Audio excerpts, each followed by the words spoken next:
Doom Control, Season 3, Episode 2, titled Vacancy Control.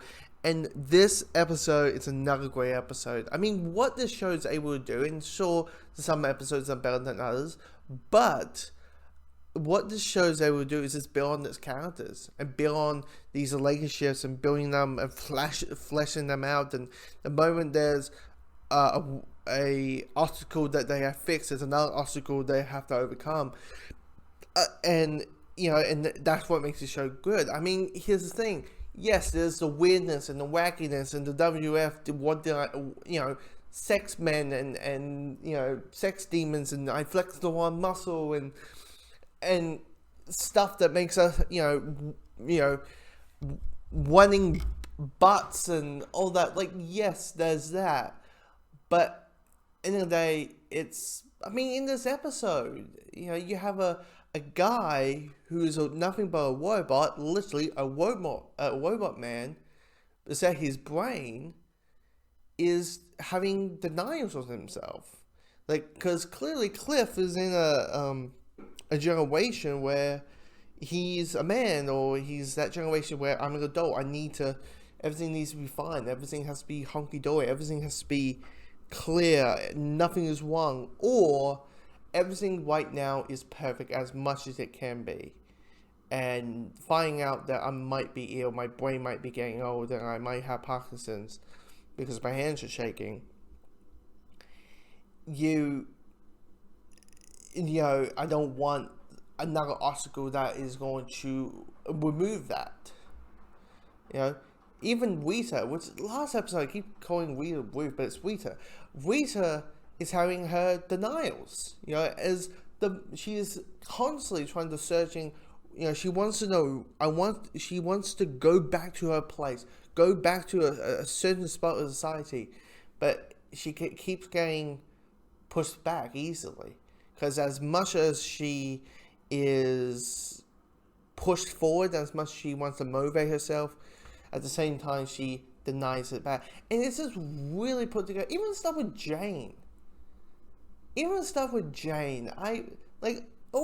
Clearly all that Jane does in this is tell Cyborg to go fuck himself, because Cyborg, Victor Stone is, I'm Cyborg, Teen Titans and Booyah and Teen Justice League and all that, and let's be a superhero team, and they don't want to do that.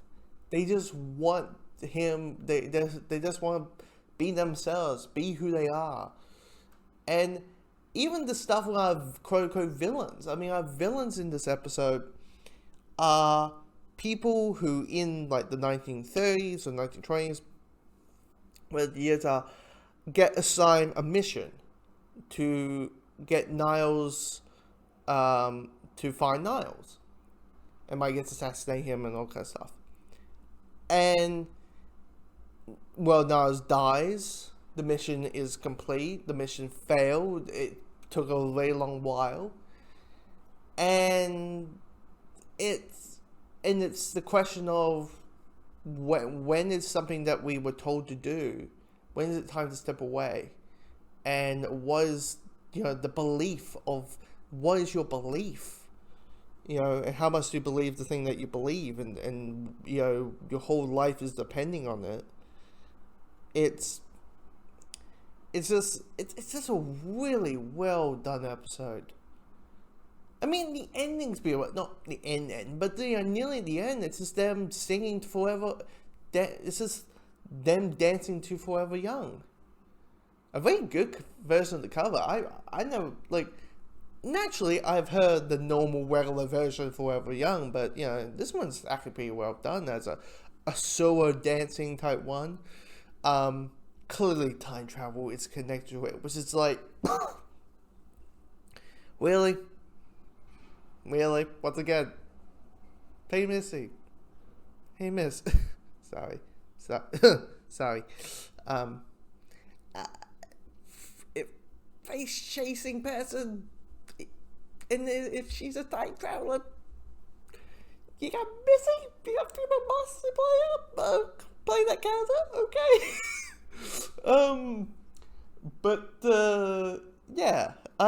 It's just a really well, even Cyborg, Cyborg's kind of like, Victor's at the point where he fucked up. He fucked up. But it's kind of like, don't remind me I fucked up. It's all about their denials and the challenges and the flaws as humans that, with powers and whatever that challenges it is, just makes them flesh out more and makes them appealing. And even if it's just them, this entire episode is just them just having martinis and having a vacation, doing vacation type stuff.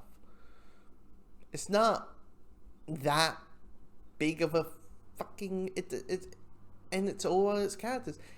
And the ending, it's just like, okay, that would be one hell of a way to open the end on an episode if this was episode 1. But yeah, just a really damn good show. God damn it, Duke Control never fails.